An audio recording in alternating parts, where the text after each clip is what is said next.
Okay, we need something that's uplifting. We need something that is going to make our audience happy and smile I got and it. cry happy tears because there's way too much dark shit. Oppenheimer is a movie about an atomic bomb. We need something more uplifting. What do you got? I got it. I have this little girl. We're going to call it My Girl. You know that song that by the Temptations? Oh, I My love that girl, song. my girl. Well, we're going to take a movie. We're going to name it that. So everyone's going to want to come see it. But also, it's going to be about this little girl who's 11 years old. She's coming of age. Great. That sounds really good. Everybody loves coming of age tales. So. She'll have a great little best friend. Oh, really? Okay. Yeah, and he's going to be a little bit nerdy, so they're going to be a little different, but they're going to really be best of friends. Oh, let me guess. They fall in love at the end. Audiences love that. Well, no, not really. He actually dies in the end. He dies. Yeah, he gets stung by a bunch of bees. Okay. Kid death is not a crowd-pleasing thing here. But she does make a new friend at the end, a female friend. And okay. She kind of conforms to that. Well, doesn't she have a mom? No, her mother actually also died in childbirth. In childbirth. Yeah, so she kind of... You got to be kidding me. She kind of blames herself. Okay. All right. This is not shaping up to be some cute, crowd-pleasing coming-of-age movie. What about her dad? Tell me something good about her dad, right? Well, her dad is around, and okay. All right. he's met this new woman, so she does have this new mother figure in her life, but he kind of spends more time with her than his daughter, and he also spends a lot of time in his morgue. Morgue. Yeah, so he's a mortician, and he runs a funeral home where she has tons of dead bodies just in her basement. Okay. Because she lives in the funeral home. All right. So let me get this straight. Our uplifting coming of age tale is about a little girl whose mom is dead. Mm-hmm. She blames herself. Yeah. Her dad ignores her and then gets married to a woman that she doesn't like. She likes her. Okay. Eventually. And then her best friend and only friend in the world dies. I think you just slayed the cat. Thank you.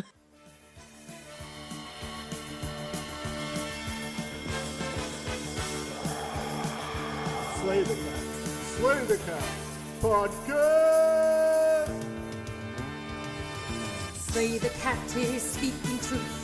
Slay the cat is proof. Hear us talk your favorite film. Slay the cat is juiced. Slay the cat podcast.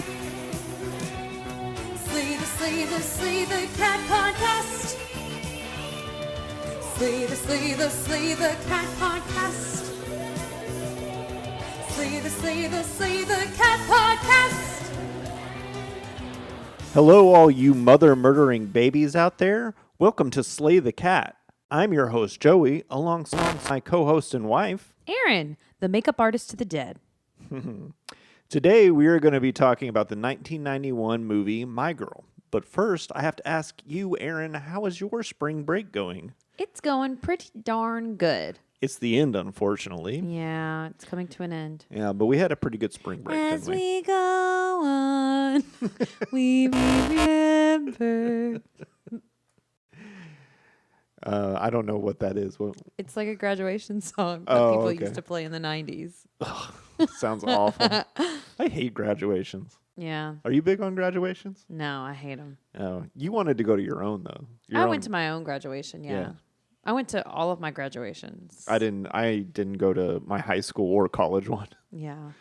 I'm not like huge. Like, I'm not like, oh my gosh, like this is such a big, I think they're important. Like it's big, but I'm not like, I don't know.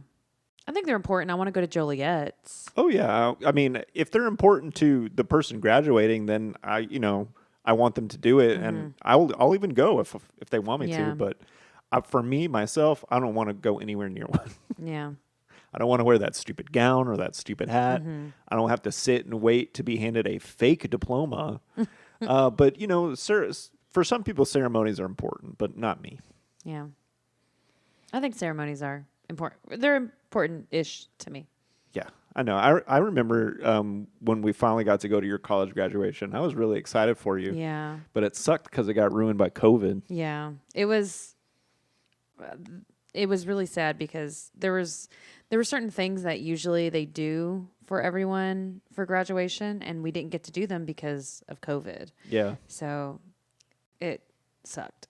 Yeah. So it was really disappointing. Yeah. And then even the graduation ceremony felt like, well, what's the point? I felt after I did it, I was like, oh yeah, I'm gonna do it. But then I also felt like, what was the point of it? Because like barely anyone came. Like there were some people there, but not everyone showed up, and so it was just kind of like, meh.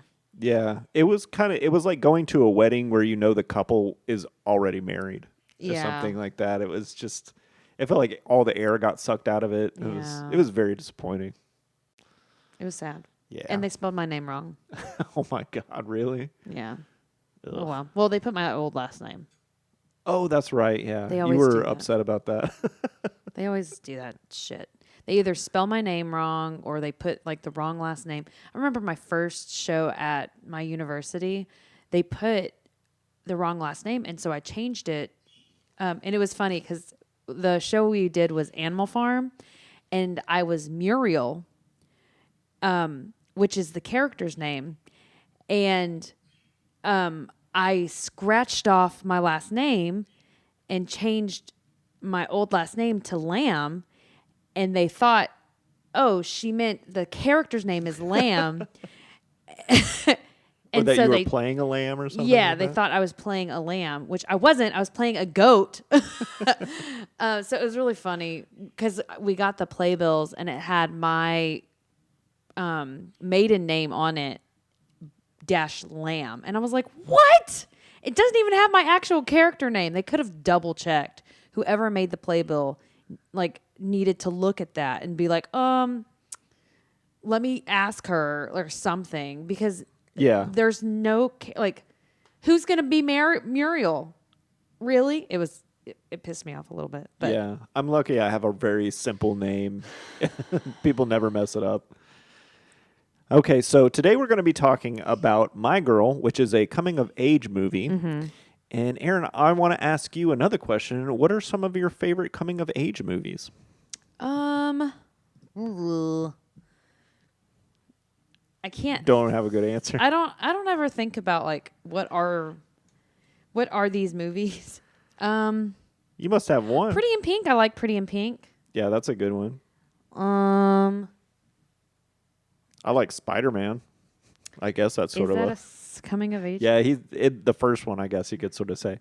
One that I've seen recently that I really enjoyed was 8th Grade. Have you ever seen that one? Mm-mm. It was about a girl, and she's in 8th grade, but she's very shy at first, and then over the course of the movie, different things happen to her to make her come out of her shell, and it's really good because at the beginning she's making YouTube videos, and they're really bad. Oh. And at the end of the movie, she's like, I'm going to stop making these videos because they're bad. And it's like, yeah, I like this. The girl had no hidden talent or something like that. She was a normal kid.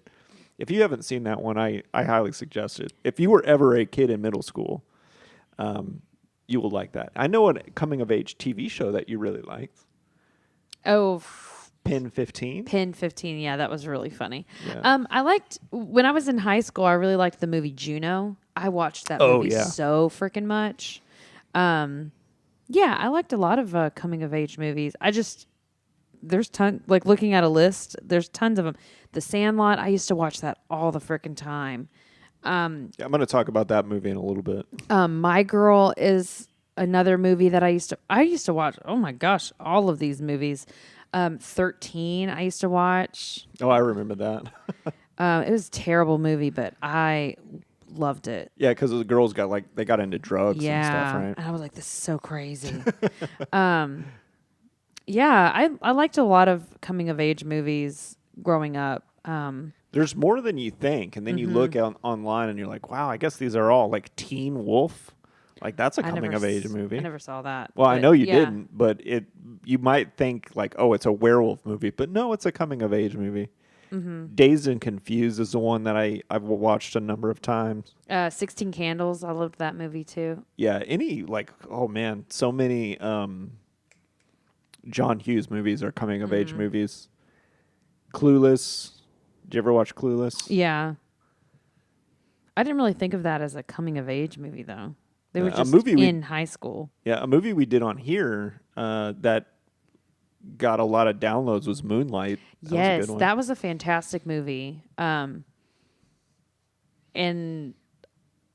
it was a really good coming of age movie. Yeah, I really enjoyed that movie. Yeah, and it won an Academy Award that was well deserved too, I think. Yeah, 13 going on 30. Oh, yeah, yep. I guess a lot of that these was more movies, of a rom-com, but still. Yeah, but they're it rom-com coming of age. Mm-hmm. Yeah, Ella Enchanted, Princess Diaries, all of these are coming of age. Yeah, I watched a lot of coming of age movies. I think that was the majority of the movies that I watched. Yeah, people want to watch movies that have them in them. That's representation. I guess you don't think about it when you're in like middle school and high school, but you're watching all these movies about, kids and high school students, and you're not thinking, oh, what a great coming of age tale. You're just like, this is me. This is what I'm dealing with. Yeah. Sisterhood of the Traveling Pants. Yeah, all of that. Mm-hmm. Okay, so you have a background with My Girl, and yes. I would love for you to tell our listeners about it. Yeah, so My Girl is a very integral part of my memory. Integral. I don't know if that's the right word. It's okay. It's good. It's Is fine. that a right? I don't know. Sure. I don't know. I just thought it was an interesting word choice. It's very... I didn't mean to throw you off. Yeah. No, don't Google it, Aaron. Just tell your background. Okay.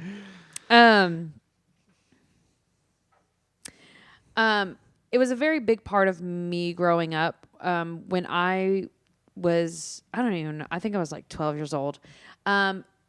I got my period. And in this movie, she gets her period.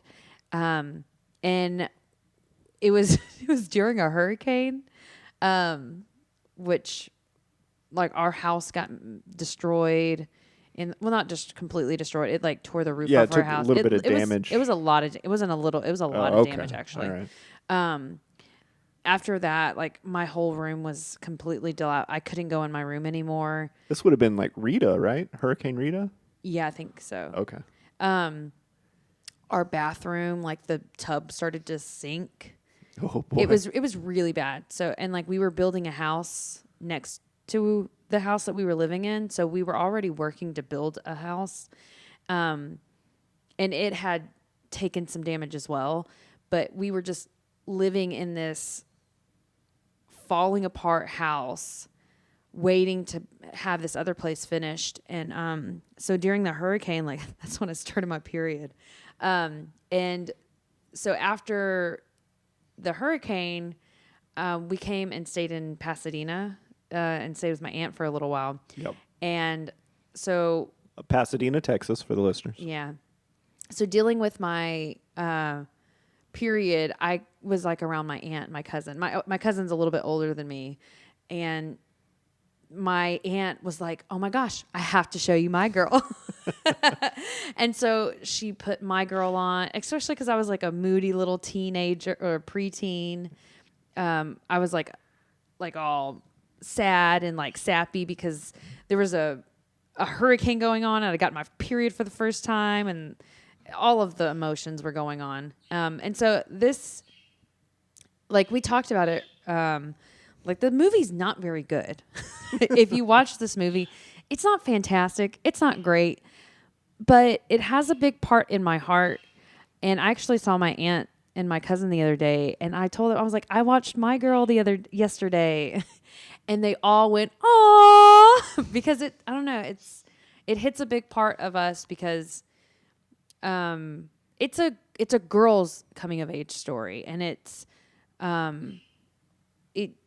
lot of what we kind of go through, dealing with.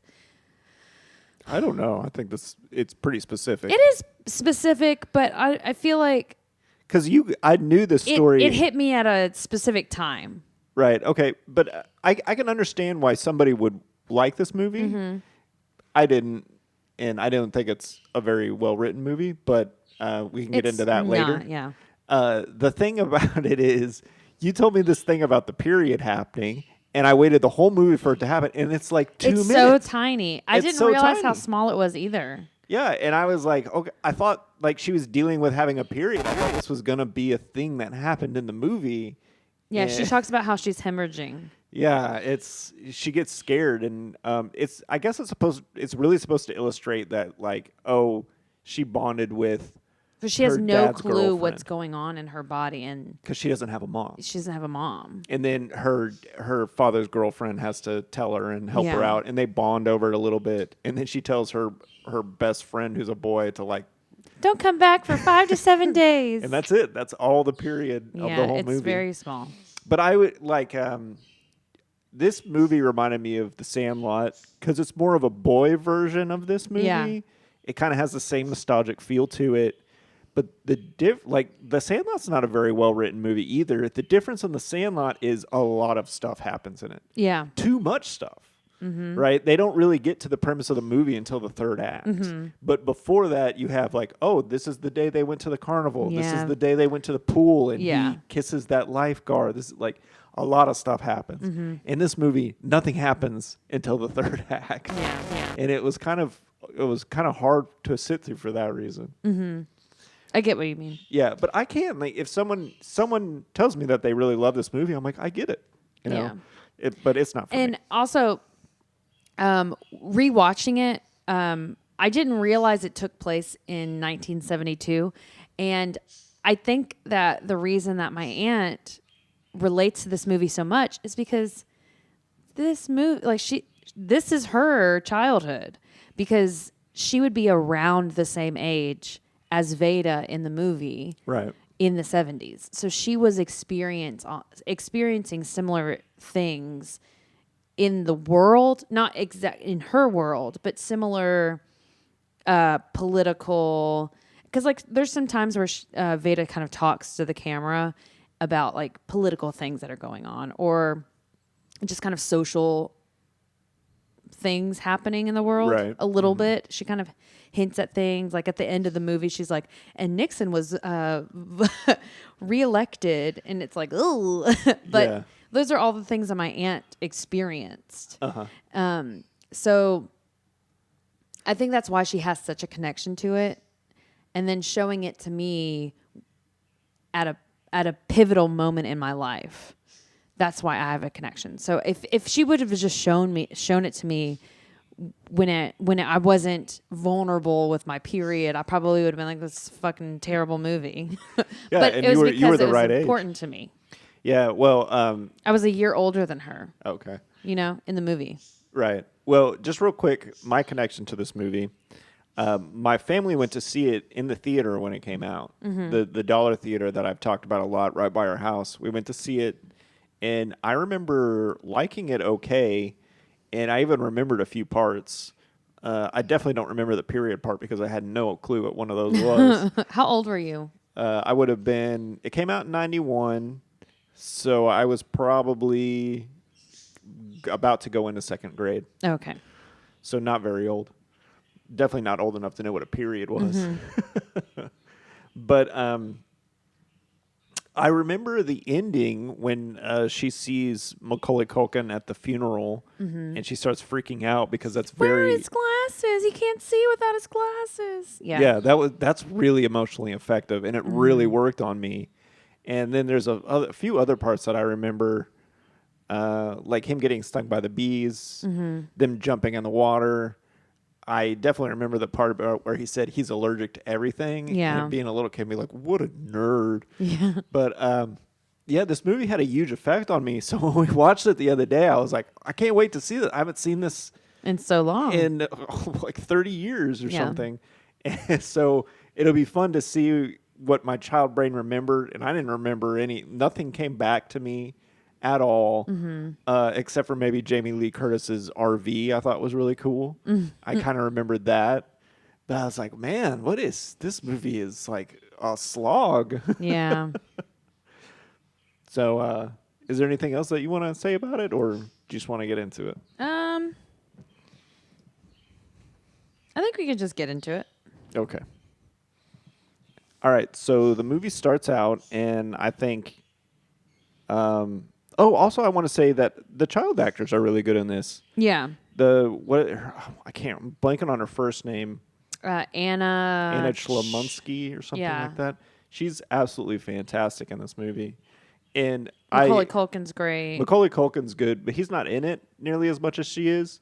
I would say I don't think this movie would be watchable if she wasn't that good. But she was fantastic in this movie, so that made it pretty watchable for me. Anything you want to say about her performance? She looks a lot like my cousin's daughter. Oh, right. Yeah, you I mentioned don't know that. why. Like, I don't know. I it's so haven't seen your crazy. cousin's daughter enough to really remember what she looks like. Yeah, I don't have my phone to show you her, but I'll show you her later. But I don't know. There's just some similarities. I'm like, what? Especially at that age, they look very similar. Because she is about that age now. She's a little bit older than Joliet, Yeah, so that's she's right. 9 now. Okay. So she's like 2 years younger. Okay.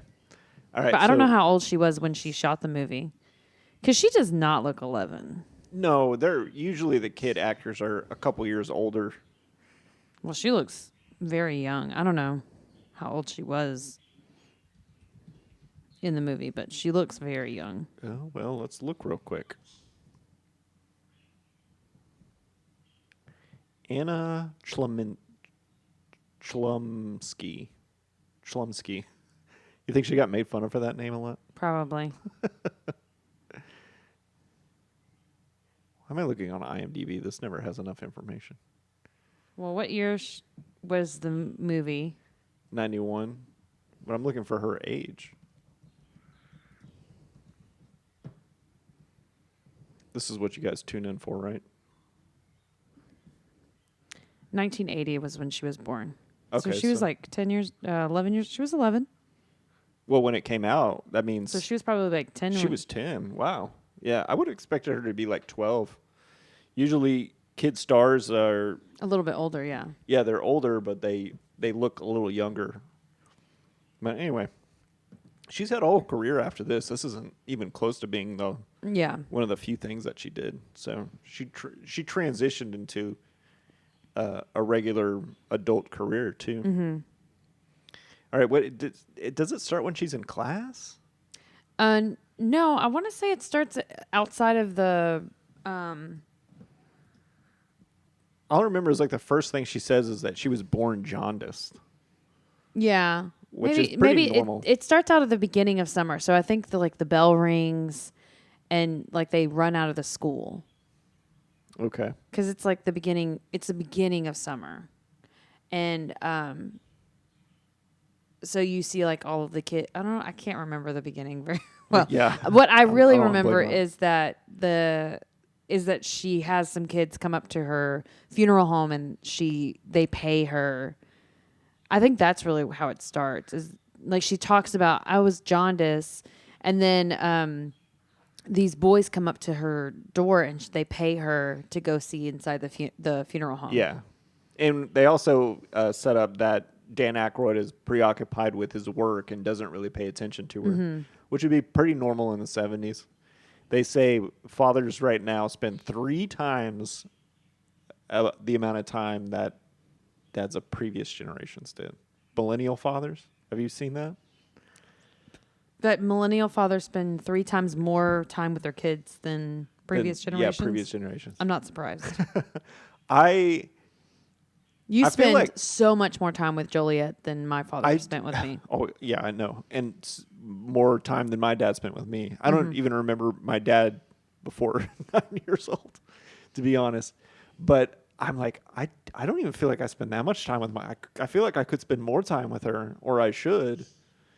And then that's like, wow, I spent 3 times more than the previous generation. I was like, wow, they were really asleep behind the wheel. Yeah. If that's true. Really terrible dads. You hear that, dads? Fuck you. Y'all were terrible. fucking Y'all still suck. are. Fuck you guys. Anyways, yeah. But her dad's kind of doing whatever, and there's like there's 4 boys, and one of them is Macaulay Culkin. Yeah. Thomas J. Thomas What J. They call him throughout the movie. So Thomas is behind all of the boys, and she's like, well, are you gonna pay or not? And they were like, well, are you gonna show us or not? And so and you're kind of like, well, I don't know what she's gonna show them. It's kind of like, you don't know what she's gonna show them. It's Right. You don't know where she lives, you don't know anything about her. Yeah. So you kind of find out a bunch of stuff all at once. It's like you find out her dad doesn't really pay attention to her. She lives in a funeral home, and in the basement is where they do all the mortuary work. Mm-hmm. And then she scares the kids with the dead body. Right? Well, she opens up a casket, but it's empty, and they're like, "It's empty," and she's like, "I knew this. Sometimes this happens." Sometimes they walk. That's right. I so forgot. she brings them to the front room, and she's like, she opens the door, and her grandma is sitting there, and she's very still, and she goes, it's dead. It's a dead body. They just get up and move sometimes. And then she starts rocking, and then the kids run out of the house. Yeah, which is a very funny joke. I remember watching that part and thinking, like, this movie is going to be good. Yeah, because I love that. Yeah, but Thomas J, he doesn't go in because he's too scared. Right. So it shows how he's kind of a little scaredy cat of all of. He's not. They set him up as like not a coward necessarily, but more of a fragile kid, because they say like, oh, he's allergic to everything. Yeah. And but then she goes and she climbs up in the quote unquote dead body's lap, and it's her grandmother, and her grandmother is like partially catatonic. Yeah, so she doesn't really talk very much. I would say she might have like dementia or something. Yeah, most likely that would. So she like sits on her lap and she talks. She's like, okay, Jima, or like she calls her some kind of name. They call her Grandmu. Grandmu, yeah. Yeah, and this reminded me of another movie we did, Silent Night, Deadly Night, where they go to visit the catatonic grandfather. Oh, yeah. Who sounded like a prospector. Yeah. So she like kind of sits with her, and you can see that she has this bond with her grandma, but there's nothing, her grandma's not giving her anything back. Yeah, so she does have a grandma, and she loves her, but her grandmother can't act as a mother figure to her because she's demented or catatonic or however you want to put it. I do like that her grandmother sings throughout the movie. I know. Well, her whole family does. If you notice about their family, their whole family is just constantly like singing. Yeah, that's a theme throughout the movie is people just singing. Well, I think it's really like her family is like, oh, look, we like to sing because she likes to sing. Her dad likes to sing. Her grandma bursts out in song. Anytime her grandma actually speaks is when she's just singing. That's what I was going to say is like she doesn't talk. She only will just occasionally start singing. And I was thinking if you had But also that the black mortuary guy who works there in the house with them, he sings too. Yeah. So and then Macaulay Culkin and her sing while they're riding their bikes and stuff. It's just kind of a through line to the movie. I think that's also another reason I liked the movie a lot growing up is because there's a lot of singing in it. And I was thinking, if you were catatonic, Joey, and you had like one way of communicating, but it couldn't be speaking, how would you communicate? Definitely ripping ass. Oh, no. Are you hungry? Probably. Hey, are you tired? You ready to go to sleep? I would probably be like the grandma and just sing constantly. 100%. Yeah. Yeah, this is what I'm looking forward to when we're old. It's like Erin doesn't talk anymore; she just sings. That would definitely be me. Yeah, I would be that grandma.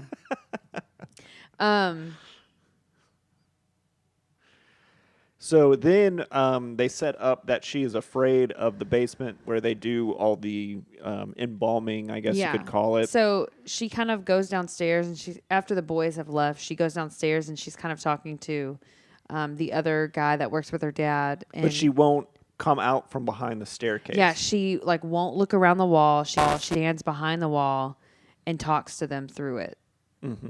Yeah, and she was there to bring her dad his cigarettes, and we don't ever see him smoking throughout the movie. Yeah, like I don't know why couldn't they thought of something else to bring him, like a ham sandwich or something. I don't know. But like she puts the cigarettes, like he's like, put the cigarettes on the stool, and so she like kind of, without looking, she like puts them on so that you can see like, oh, she does not want to look inside. Mm-hmm. So she's very scared of the basement. Yeah. And then a very old school camper, one of those very roundy, twinky looking campers pulls up, and it's cool looking. I really like it. Yeah. And we find out that it is Jamie Lee Curtis, and she is a young, sort of hippie-ish dressed woman, and she is a makeup artist. Mm-hmm. And she's coming for a job because she thinks it's a salon. But she, Veda like looks at the person's information for the that they're embalming, and it's her dad's like history teacher, right. This high is school history important. teacher Yeah. or something, and she says that it's his prostate. Yeah, he died of prostate cancer. Yeah, so she goes upstairs, and Jamie Lee Curtis's character is like, "Hi, I need to talk to your dad," and she goes something about it's prostate cancer. Once it hits your prostate, you're a goner. Yeah, that's right. Yeah. And so Jamie Lee Curtis goes in there, and her dad comes around, and as soon as he sees her, you can see that he's kind of spin. It's like, wow, this woman's really attractive, because it's Jamie Lee Curtis, of course. And he tells her that this is a funeral home and a mortuary service, and she didn't know that. Mm-hmm. She thought it was a hair and like beauty salon. So he was like, she was like, you should have put that in the ad, because she found the ad in the newspaper that they needed a makeup artist. So she said that, well, I'm still into it because all they've got left is their looks. They're dead. All they have left is their looks. So she takes the job. And she starts working immediately. Yes. And then while all this is happening, a small coffin comes in through the front door. And what's her name? Veda is like, why is that coffin so small? And her dad, instead of avoiding, and he does avoid it, avoiding the actual conversation, it's like, yeah, sometimes kids die. Mm-hmm. He says, people are different shapes and sizes. Mm-hmm. You need smaller coffins. But this is also a little bit of foreshadowing for what's going to happen later in the film. So Thomas J then comes up, and they ride their bikes around the neighborhood, and she's like, I got to go to the doctor because I'm dying. Yeah, and they ride by a Nixon Agnew re-election sign to let you kind of give you an idea of when this movie is taking place. Yeah, so she drives, she rides, both of them ride to the doctor, and she's like, I need to see him. I'm really, really sick. And she's obsessed with she's obsessed with being sick. Yeah, in my notes, I put, she's a little insomniac. And I was like, wait a minute, that's not the right word. And then I finally remembered it's hypochondriac. Yeah, hypochondriac. Yeah. Insomniac. So throughout this movie, this is another annoying thing about this movie. You're in a good script, you set up things 3 times in the first act, right? So she's afraid of death. Her dad doesn't pay attention to her, like all this. But throughout the movie, well into the second act, they keep on setting up that her dad still doesn't pay attention to her, and she's still a hypochondriac. This movie gets really repetitive in a very annoying way. And this is they have done plenty of work already in the first 20 minutes of this movie for us to understand what these characters are dealing with. Yeah. So we don't need any more. I get what you mean. Yeah. So she goes to the doctor and she says, it's my prostate. And he checks her out and he's like, Veda, you're fine. You're not sick. You're not dying. But she's just obsessed. Upset by it. Yeah. And she storms out and she turns around and she goes, I'm going to need to get a second opinion. Mm-hmm. So then they ride her around some more. And then you also find out that she has a crush on her teacher. Yes. Because they before they go to the doctor, they ride by, or after they ride by the doctor, she rides by her teacher's house and he's painting a house. Yeah. And she's like, hey, what are you going to do this summer? And he's like, oh, I'm doing a writing class. It's $35. Yeah, and it's an adult writing class. Yeah. But he doesn't really say anything about it being an adult writing class only then. And then Veda says that she's reading War and Peace, which is funny to me. Do you know that book? No. It's like gigantic. Oh. It's a huge 2,000 page book or something like that. So it was funny for her to be like, I'm going to read that over the summer. It's like, no. She's probably not even reading it. No, that's what was funny about it to me. She's just trying to look impressive in front of her teacher. Yes. Yeah, you got it. So she's like, I got to get money for to do this writing class. Because when you have a crush on somebody, you want to figure out ways to get in their orbit, Mm-hmm. And then I'm not sure what happens after this. They go back to the house, right? It's dinner time, and Jamie Lee Curtis is now eating dinner with the family. Oh, and she's laying on the floor. Yeah, Veda is laying on the floor pretending to be dead. Her dad's ignoring her again. Mm-hmm. We know her dad ignores her, and her grandmother is just singing. She's just singing, and I loved it. Yeah, I thought it was so funny.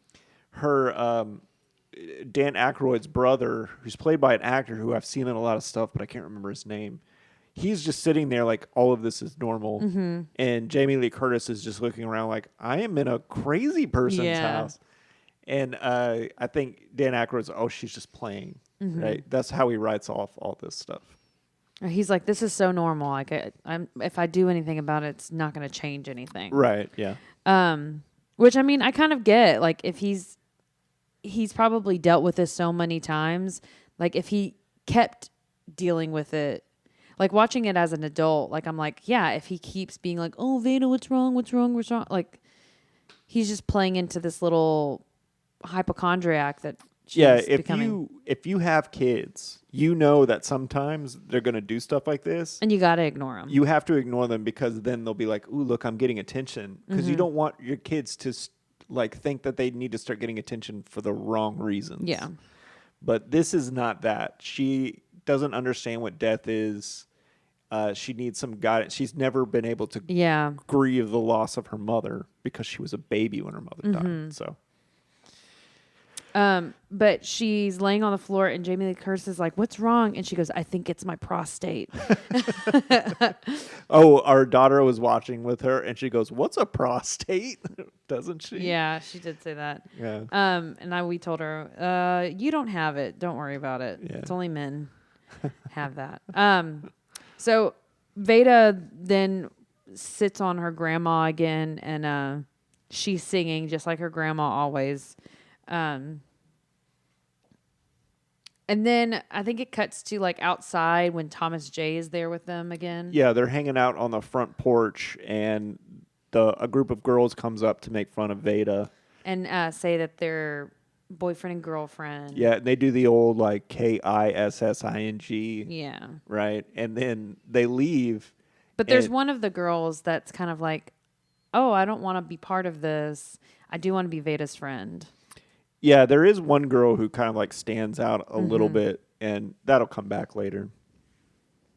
But Jamie Lee Curtis comes out, and she's like, you don't have to let those girls get to you or whatever. And she's like, I don't. Yeah, and then she says, I like to hang out with people who are intellectually stimulating. And then it pans over to Macaulay Culkin, and you're like, he's intellectually stimulating? And he's like, I am. But Macaulay Culkin is so good in this because his performance is understated. Yeah. And I really like it because he I don't think a kid that old would really know how to be a good supporting actor, but he is, maybe just by luck. But he's letting Anna Chlumsky, or however you say your name, really take the shot. Like, take the spotlight. I think it's really good. So she, they're sitting out there, and Jamie Lee Curtis offers them chocolate, and this is where they set up that he's allergic to everything. Yeah, and she's like, everything? And they're like, everything. So he can't have chocolate. He's just setting up that he's allergic. And then they also they go to her camper for the first time, and she because she asks. No, I think you skipped ahead a little bit. Oh. It said in my notes. It said she goes to ask her dad for the money for the writing class. Oh yeah, because she asks. She says, "Hey, I want to do this writing class. It's $35. Like, do you think I should what can I do to make $35?" And she goes, "Just ask your dad." And then it cuts to the evening, and her dad's watching TV and ignoring her again. And she's like, "Hey, can I have $35 for a writing class?" And he's like, "That's a lot of money. Maybe next year." Right. Yeah, and then she's bouncing a ball in the house, a basketball. Mm-hmm. And yeah. This is weird because we set up earlier in the movie, there is a black dude who works there.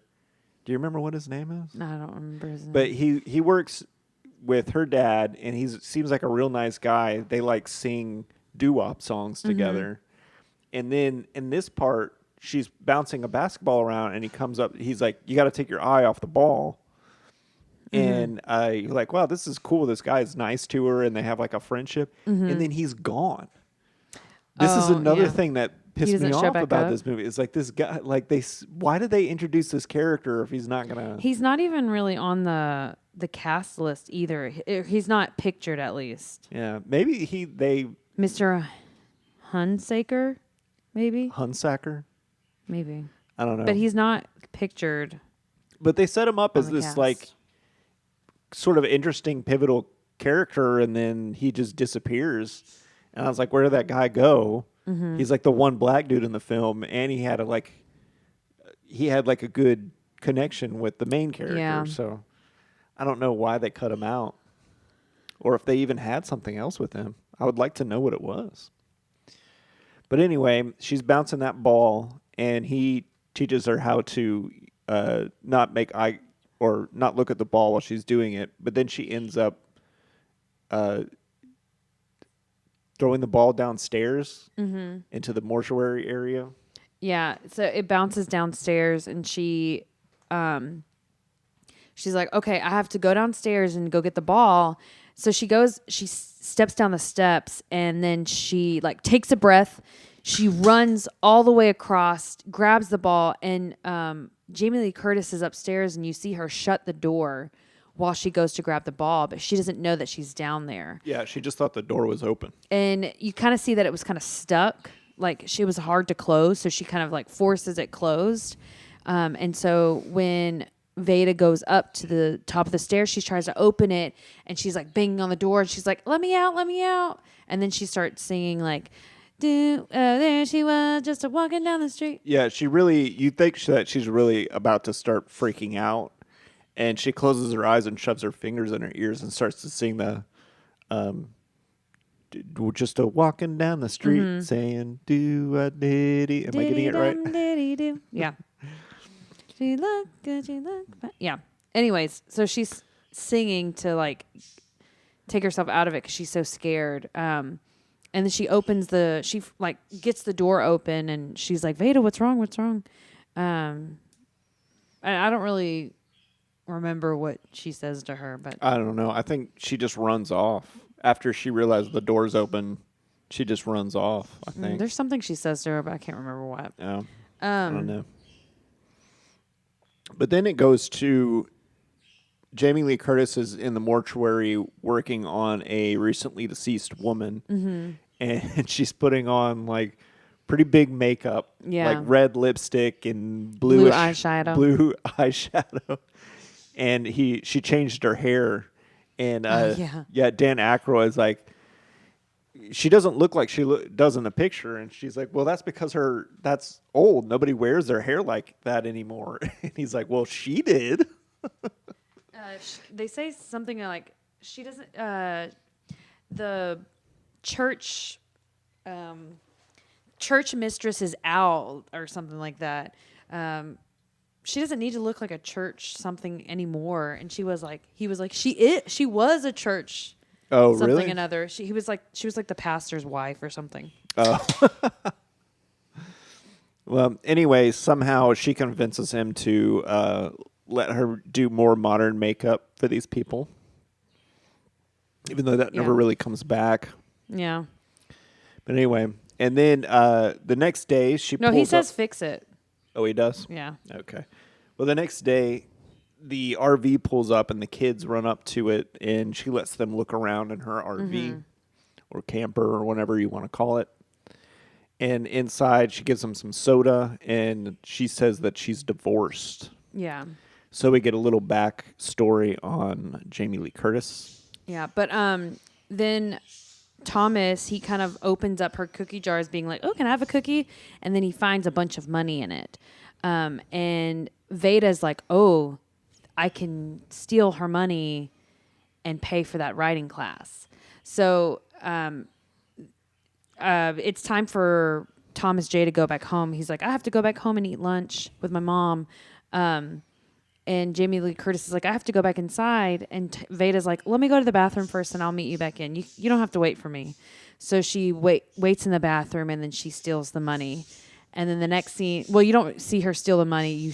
The next scene, you see her walking into the writing class, which the writing class is full of adults. And they're kind of talking about more adult kind of topics. Yeah, there's some younger, there's like a hippie dude with a fro and then his hot girlfriend in there. Mm-hmm. And they're like saying racy poems. Yeah. Yeah. And then Veda comes in late and joins the class, but her teacher lets her. Mm-hmm. And then she's like, oh, this is my poem, Ode to Ice Cream. Yeah, and it's about ice cream. Which I thought was the cutest thing. It was really cute. Yeah. It was really sweet. Yeah. And then the teacher's like, that was good, but I want you to look inside yourself, rather than you're looking outside. Mm-hmm. And then there is a voiceover that comes out of nowhere that says, I think I killed my mom. And I'm like, what? Who put that in there? Yeah, there's some parts of the voiceover where Veda has these like internal thoughts that are just for us, but no one hears them, that are kind of weird and like they don't have a big point. Because then we're in her bedroom. I feel like this was studio notes that came down and be like, oh, why don't you add a voiceover so the audience knows that she thinks she killed her mom. Yeah. Let's just hit him in the face with it, which is bad. It's not good. But then... I think this is when her and Thomas J are just hanging out. And this is kind of when they're walking through, like, they're running through the town. They go to, like, the dock. They catch a fish. Climbing the tree. And yeah, they're just doing kid stuff. Then they do the blood brother thing. Yeah. But the biggest thing that happens in this whole little segment is that they're in the woods and Thomas J throws something and knocks down a beehive. And Veda loses her mood ring, which she's talked about this mood ring. I think it was her mom's. Oh, was it? I think so. It may not have been her mom's, but she had a lot of connection to this mood ring. Yeah. I know she liked the mood ring. So she had this mood ring, and she lost it when they were running away from the bees. Mm-hmm. And so this is like super important for later, that she lost her ring in the woods around the bees. So right. He knocked the bees down, and then they started swarming, and so he ran. They were like, "Run away! We're gonna die!"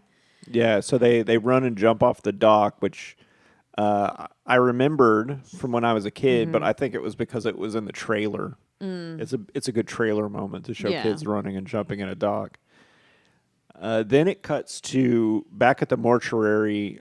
Dan Aykroyd is typing a death notice, or I forget what they call it. They put in the newspapers. Obituaries? Yes, obituaries. That's the name of one of my favorite bands, Obituary. How could I not remember that?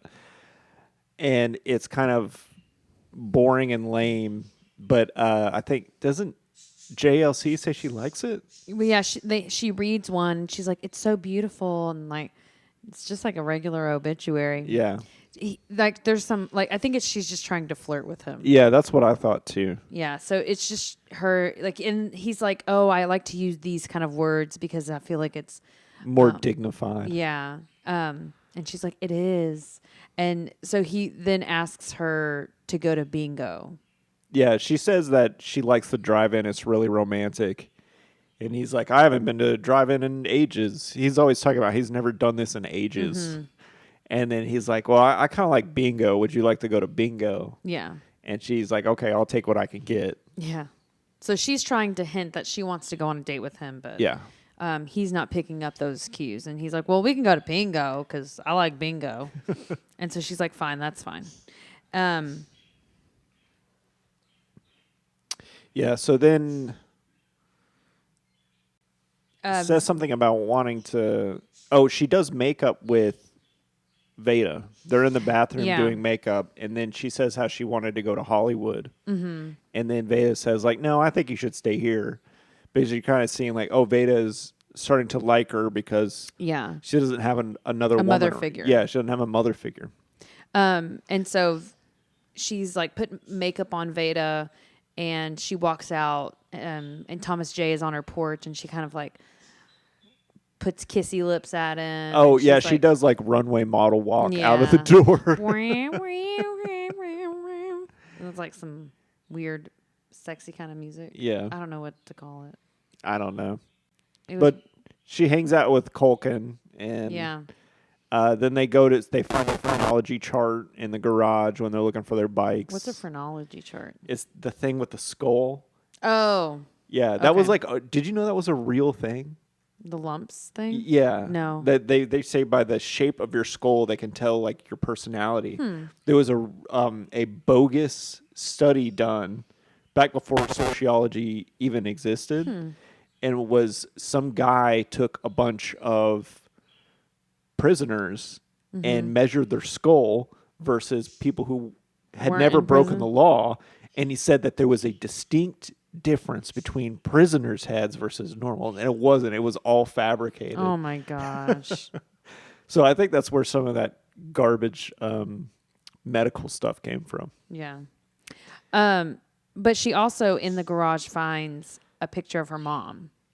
Right. And so she takes this picture and she puts it in her pocket because she doesn't really have a lot of stuff from her mom. Yeah. And it's of her mom and her dad.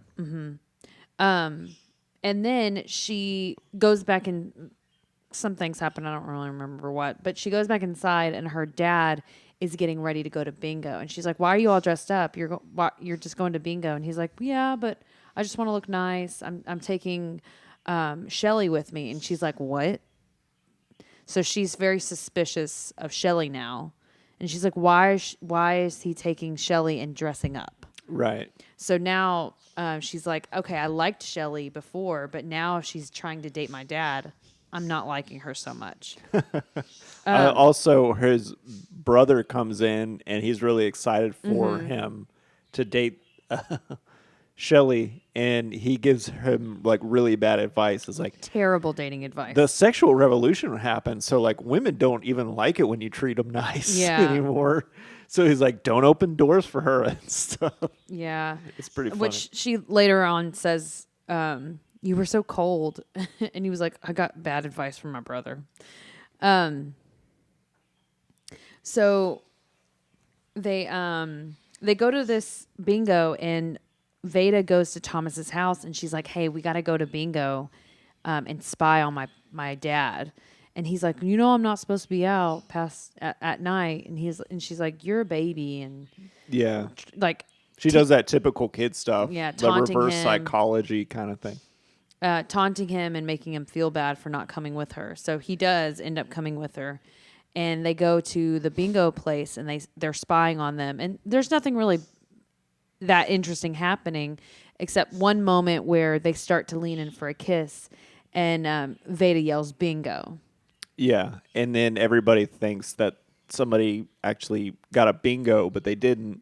And then all these old people start yelling at each other because they're like, no one had a bingo. Yeah, and you'll know if you've ever played bingo and with a bunch of old people, they do get mad if you yell bingo and you don't have an actual bingo. So this is a real thing. Mm-hmm. Also, one of the guys says, I'll kick your wrinkly ass. that's or right. wrinkled ass. Something I want to mention about like his brother telling him all this, like it's a very pointed scene.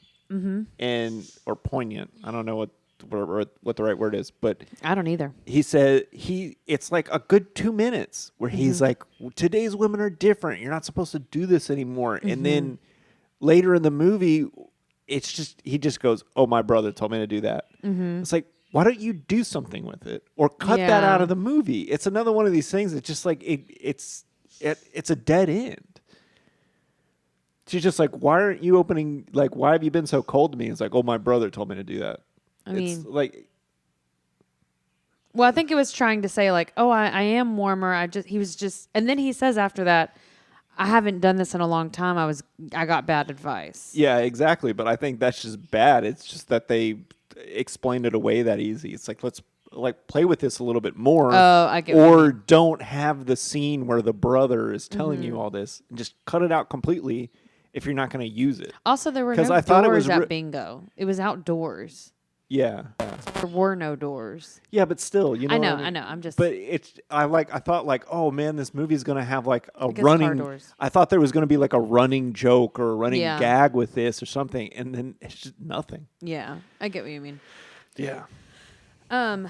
So, Veda's starting to feel a type of way about Shelley which is Jamie Lee Curtis's character, because now she sees that her dad and Shelley are getting close. Yes. And then we cut to like the writing class again, and you see that the hippie people are like doing a circle again. They're doing like a meditative thing. There's nothing like that special that happens in the scene, but there's a really funny line where the hippie guy is like, hold my hand, feel my aura, and she goes, I don't think I'm allowed to. Yeah, I like the meditation scene. There was some good jokes in there, but it feels just more like they're setting up. It's like, okay, she doesn't want to look inside. It's like, okay. Yeah. Cool.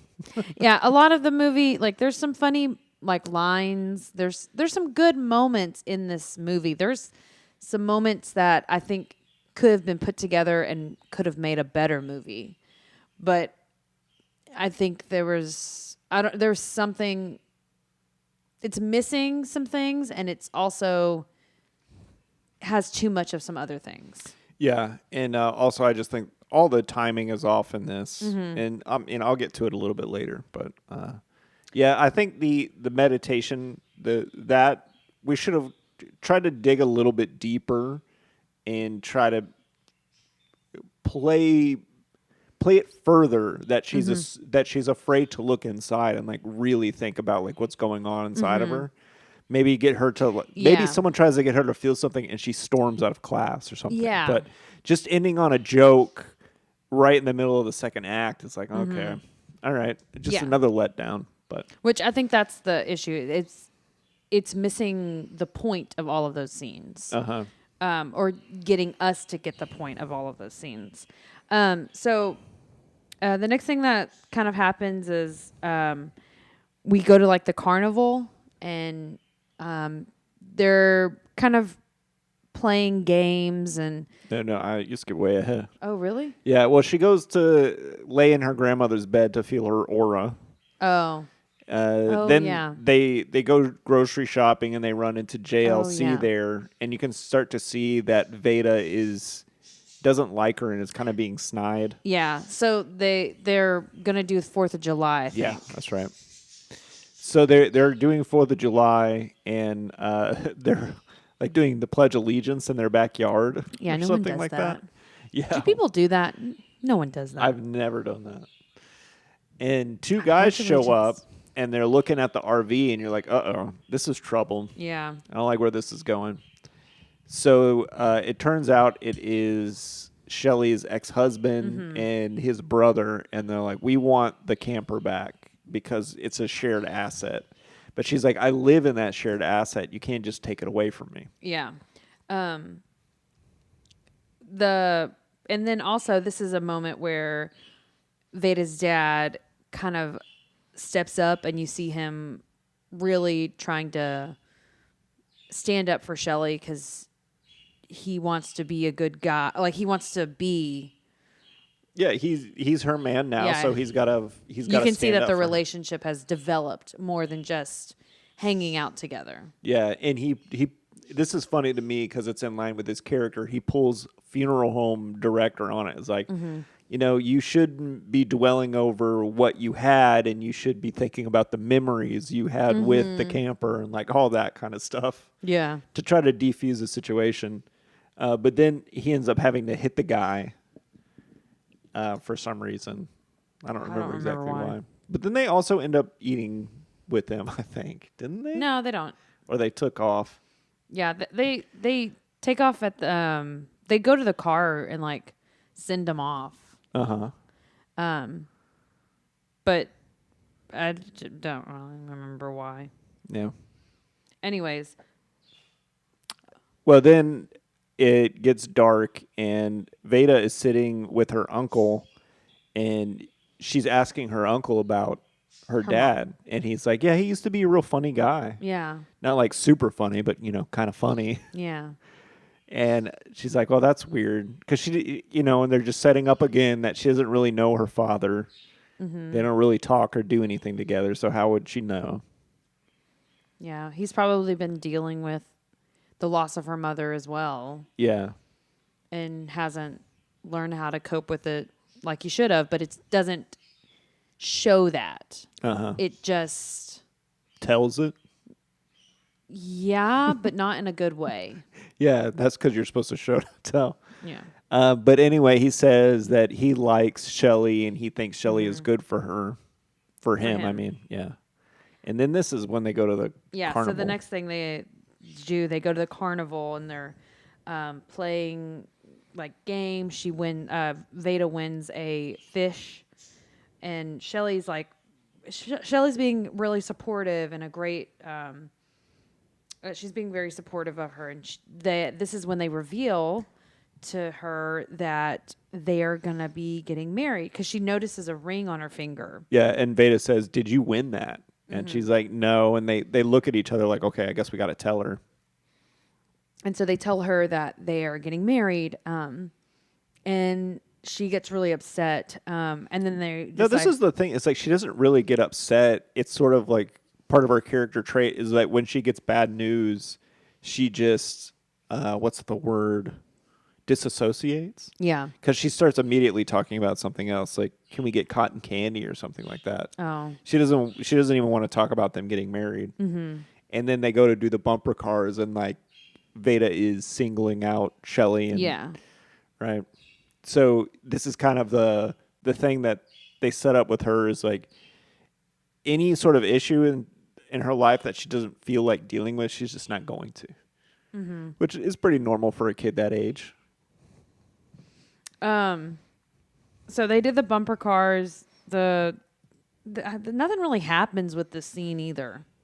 It just shows that she gets her aggression out with this bumper cars, and Yeah, that's it just really it just ends. So, then we like all of a sudden wake up, or Veda is running out of a door, and she's like yelling, and I don't remember what she's yelling. She's yelling like, "Help me, help me! I'm dying, I'm dying!" And this is when she starts her period. Oh, right, yeah. And so she like runs to Jamie Lee Curtis's character, and she's like, "I'm dying, I'm dying, I'm hemorrhaging, I'm hemorrhaging." which if you know what hemorrhaging is, it's like you're bleeding internally. Yeah. But like you're bleeding. You're bleeding profusely is Yeah. what a hemorrhage is. Yeah, from internal injuries. It, Right? it doesn't necessarily have to be internal. Like if you get Oh. if your arm gets cut off, like fully cut off, you're gonna be spewing blood everywhere. Oh, okay. So yeah. And then Jamie Lee Curtis was like, "Okay, I know what this is. Come with me." Mm-hmm. And so she kind of tells her like, "Oh, well, you're gonna be dealing with this for 5 to 7 days." Mm-hmm.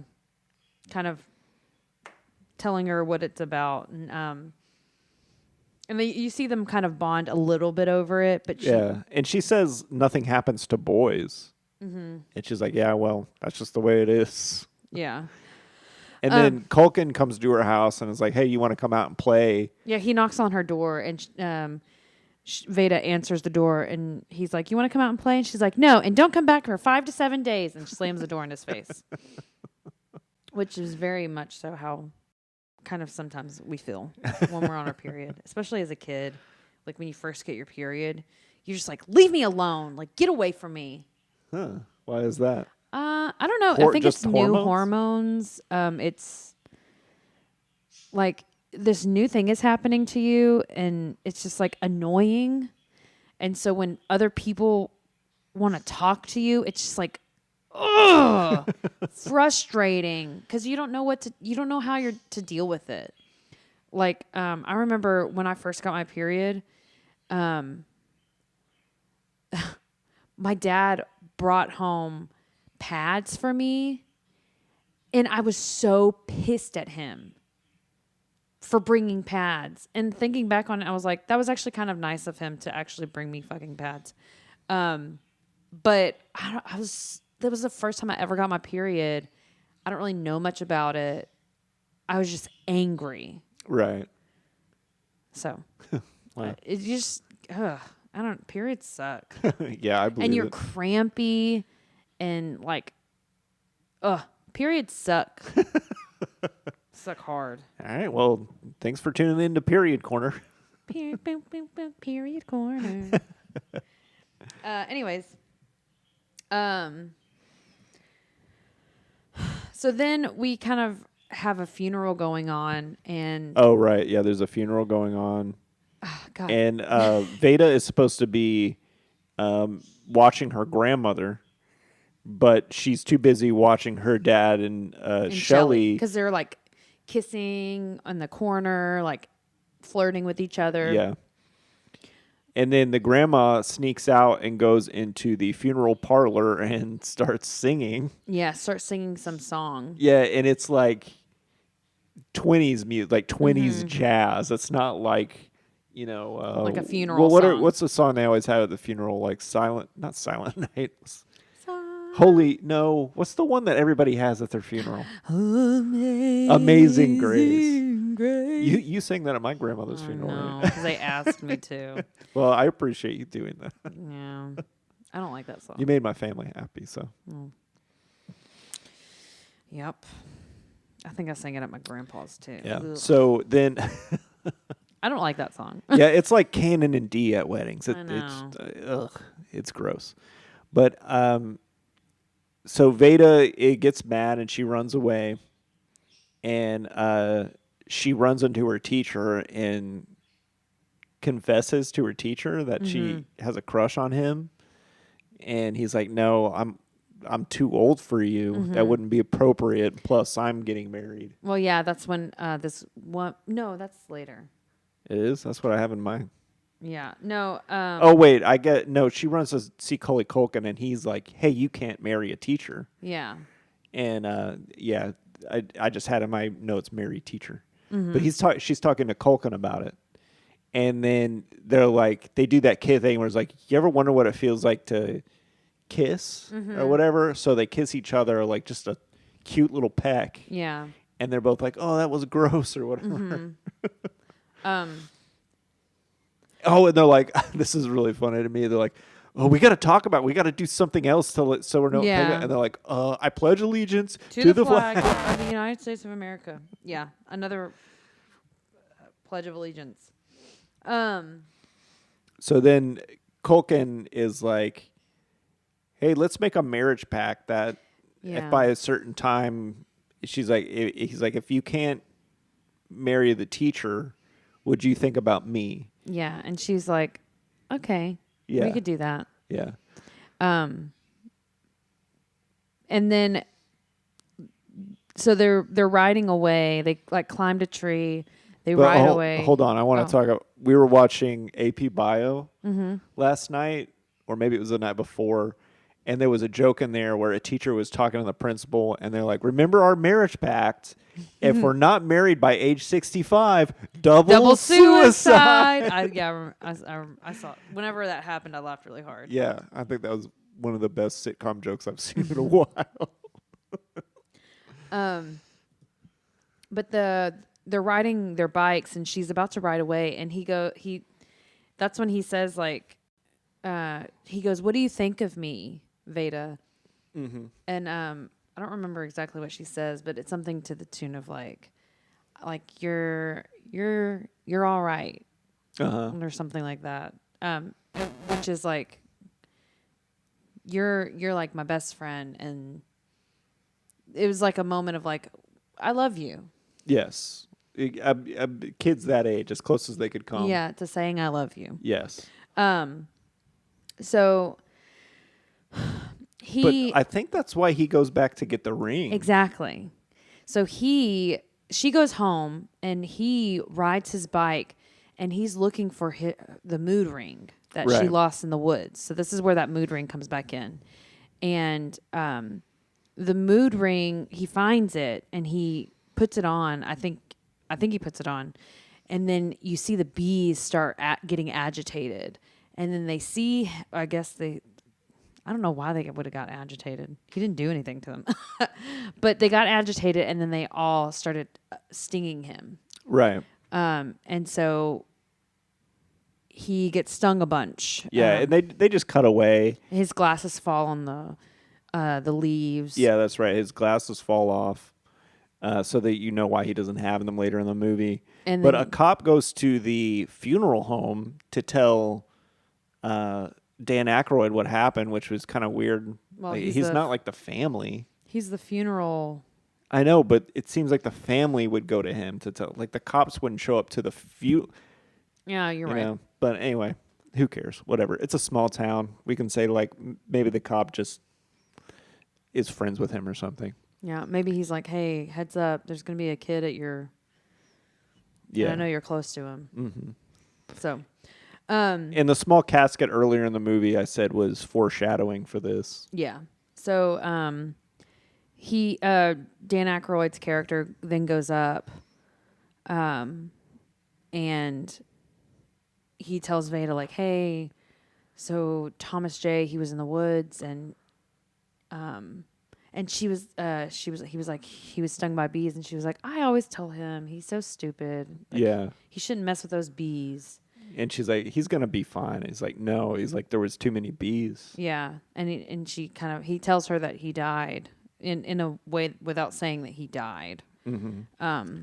But you can tell it hit her in some way because the next day she goes to the doctor and is like, I've been stung by a bunch of bees. They hurt. It hurts. The stings, the bees, they hurt. Mm-hmm.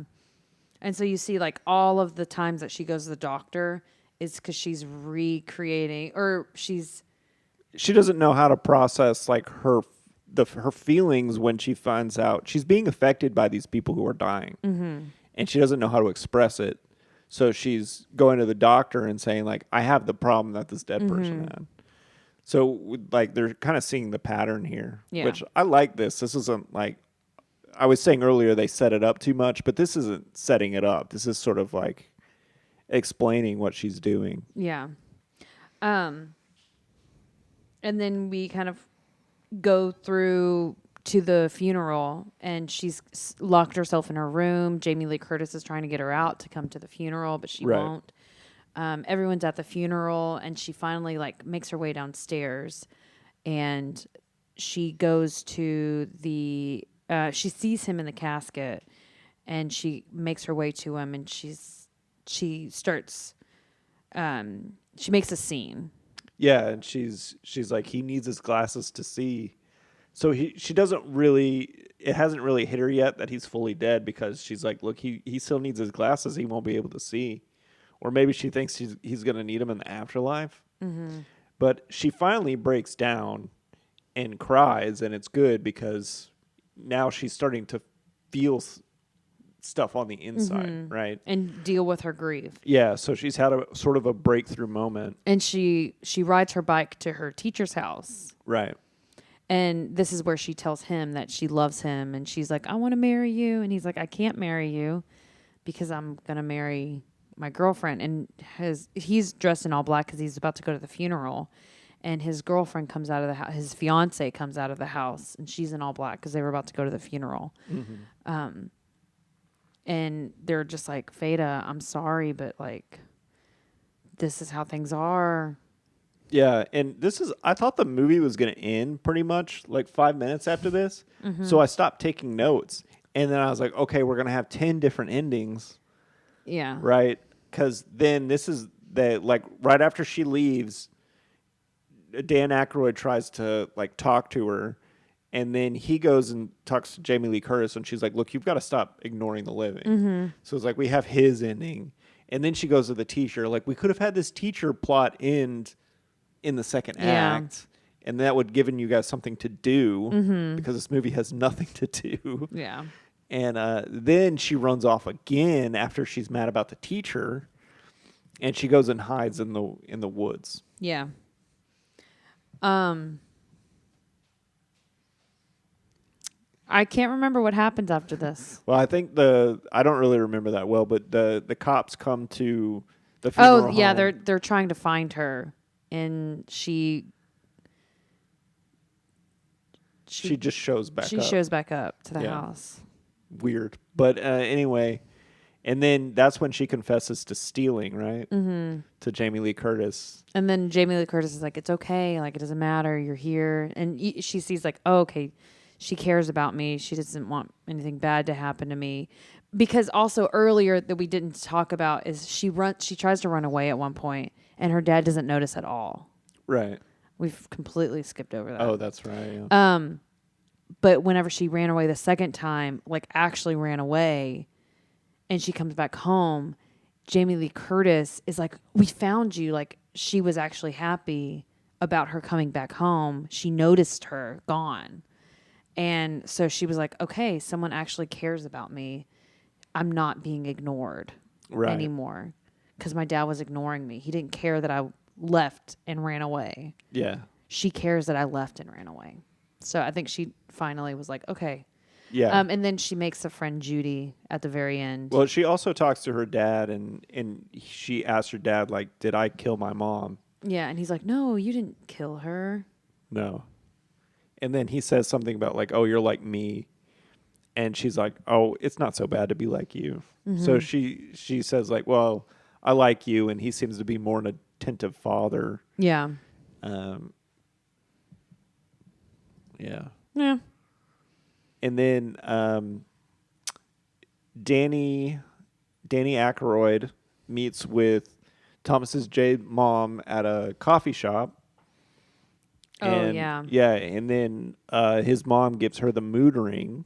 Yeah, they found she says that this was found on Thomas J when they found him. Yeah. And so Veda then, I think, realizes he went back to find that for me. And but I don't think she thinks of it as, oh, I'm the fault. I'm the reason he died. I think she thinks of it more as it happened when he was doing something for me, not because of me. Right. So she's learning how to deal with death in a better way. Yeah. Yeah, she has come of age now. Mm-hmm. And then it's real sweet because she says that her mom is watching after Thomas J in the afterlife. Yeah. Which I thought was very sweet, even though I don't believe in the afterlife. But kids say cute things sometimes. Mm-hmm. And then she goes back to her poetry class, and she's wearing a dress. She's actually dressed like a little girl. Yeah. And Which the whole movie she's been kind of dressed very tomboy because most of the time she's hanging out with a boy. And she's been raised by a dad. And she's been raised by a dad. So Yeah. she's finally starting to go into her feminine kind of ways. Mm-hmm. So she reads a poem, and I think it's about Thomas J., right? Or I can't remember. She does read a poem about Thomas J. Yeah. And then And it's the end of summer. Yeah. Yeah. So, Aaron, I have to ask you, on a scale of 1 to 9 cat lives, how many cats did this movie slay? Now, keep in mind, this is based on your opinion, not on anything I've said or any movie critics or people you know, what your aunts or your moms or your cousins feel about it. This is purely based on your opinion. Okay. So, how many lives of cats did it slay? So, for me, watching this over again, this movie slays 5 cat lives. Okay? Very middle of the road. I like the movie for the nostalgia. For me, it's very nostalgic with, and even though the period part isn't very big, it isn't a big part of it. No, it was shown to me at a pivotal moment in my life. And even if I don't watch the movie often, it's always going to sit in a place, and I'll think about it. Aw, my girl, and like the death of Macaulay Culkin in the movie, like that's a very. I've got feelings for the movie. So, and I'm watching it again. It definitely showed me like, oof, there are some plot holes and there are some things that could have been better. Yeah, for sure. But it's still a movie that I will think back fondly of. Good. I like it. So Joey, what do you give this movie? How many cat lives do I slay? I don't 1 to 9 cat lives, or 0 to 9 cat lives. I'm pretty much with you, except for I'm going to give it a 4 out of 9 cat lives. Mm-hmm. I think they had a really good concept. They got 2 really great child actors. Yeah. It's a good period piece. It's emotionally compelling, but the whole first hour of this movie just fails to have anything interesting happening, and they save it all for the last act. You could have spread it out a little bit more. You could have had the whole thing with the teacher blow up in the middle. You know, you could have had Macaulay Culkin die at a different time. Mm-hmm. Like, this would have been easy to move around. You could have cut 10 more minutes of it. Yeah. You could have had a few more emotional blow-ups. It's kind of a dud. If you are into these types of movies, I can understand why you'd like it, but I'm not, and I don't know. And the kid actors are great. Did I say that already? I think I did. Yeah. If you like watching little kid actors, this is a great movie for that. They did a great job. Yeah. So that's it. 4 out of 9. Sorry. Cool. It made a lot of money, though, I got to say. Oh, really? The budget was $17 million, which is pretty normal for a movie like this in the early 90s, and it made $121 million. Wow. And that's why it got a sequel made that I think was even worse than this. Yeah, I haven't seen the sequel, so. And I don't think we're going to. So if you're a My Girl 2 lover, sorry. We're probably not going to watch it. Most likely. Yeah. Unless you paid us. But I will tease this. We're going to do another coming-of-age movie next week. Yeah. That is kind of the antithesis to this. Aaron has never seen it. I have not. I have. I've watched it probably like a handful of times. And but we're not going to tell you the title. We're not going to tell you. You're going to have to wait until you download that to your phone and you look and you say, oh, look, it's the movie.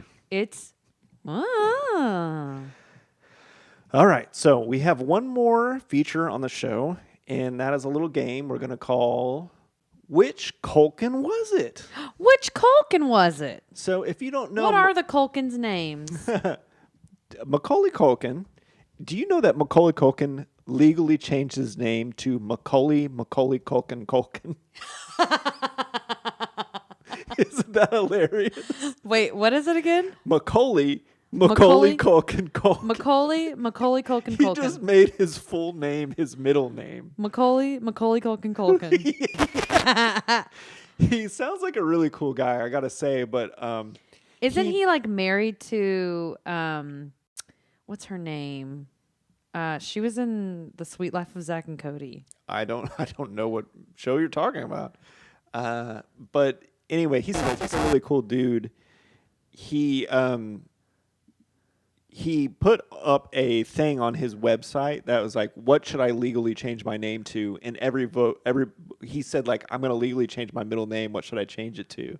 And that's what everybody voted on. So he changed his name to that. And he's got a band, and I think he sued his parents to have control of his trust fund. Brenda Song. Cool. I didn't know he was married at all. They have a cute little kid. Oh, I believe it. Does she still work or? I don't know. No. But anyway, here's the game. Macaulay Culkin has 4 brothers, right? Uh-huh. And they all have acted at least in one thing.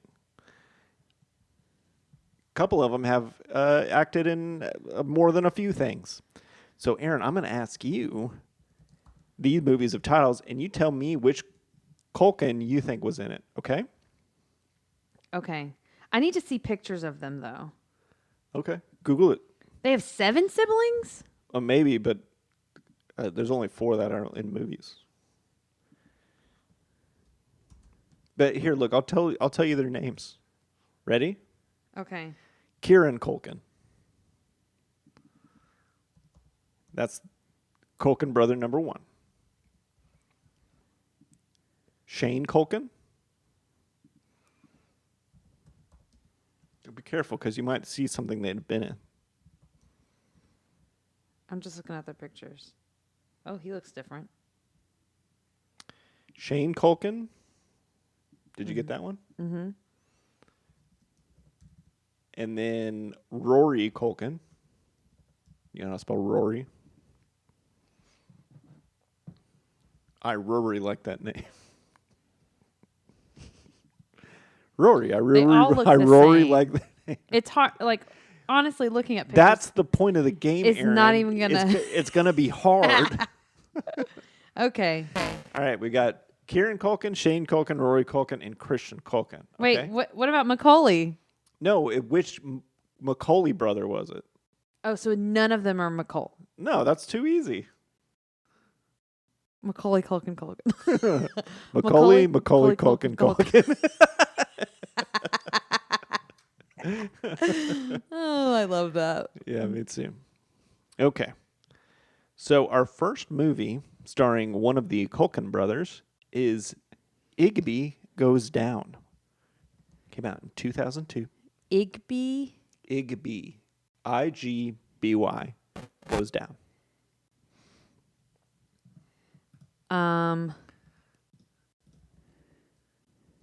So you said Kieran, Shane, Roy, and what? Christian.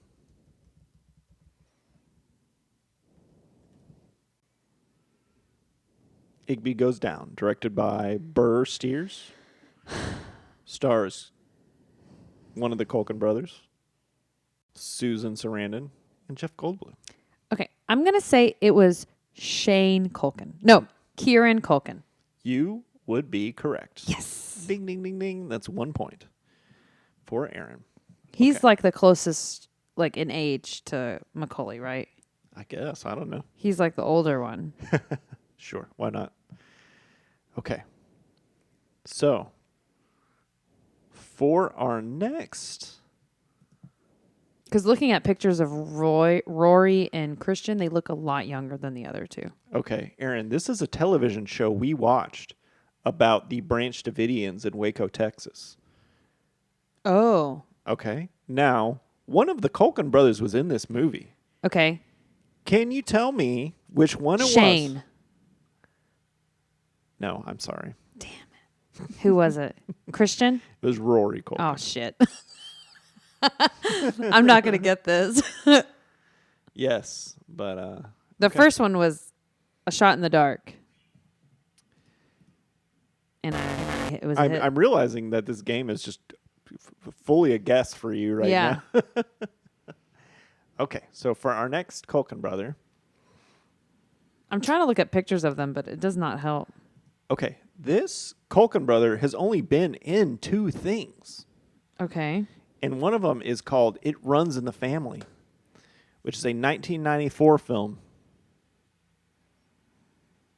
directed by Bob Clark.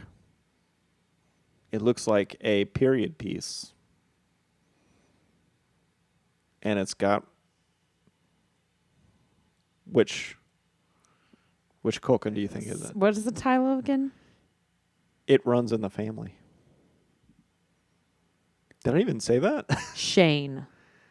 No, I'm sorry. It is Christian Culkin. Oh my gosh. He looks like he would be in something called It Runs in the Family. Look at this boy. Yeah. He does not look like a Culkin. He's got a real Leave It to Beaver kind of look. He does not look like a Culkin. He does not look like he doesn't have a Culkin face. Yeah. Okay, so this other Culkin brother has been in 2 things. Okay. 1 episode each. But we were watching it the other day, and it was called The Second Best Hospital in the Galaxy. Which Culkin brother was it? I'm going to have to say Shane because I've said Shane 4 times and it's never been the answer. Yes, correct. Yes. Ding, ding, ding, ding. That is 2 points for you. Okay, we can't He's got a Culkin face. All right, so we can't really do Christian Culkin or Shane Culkin again because they've only been in pretty much 1 thing each. So it is down to Rory Culkin and Kieran Culkin. Okay? Now, Aaron, have you ever seen Scott Pilgrim? I have seen Scott Pilgrim. Well, one of the Culkin brothers was in that movie. Can you tell me which Culkin brother was in? I'm going to say it was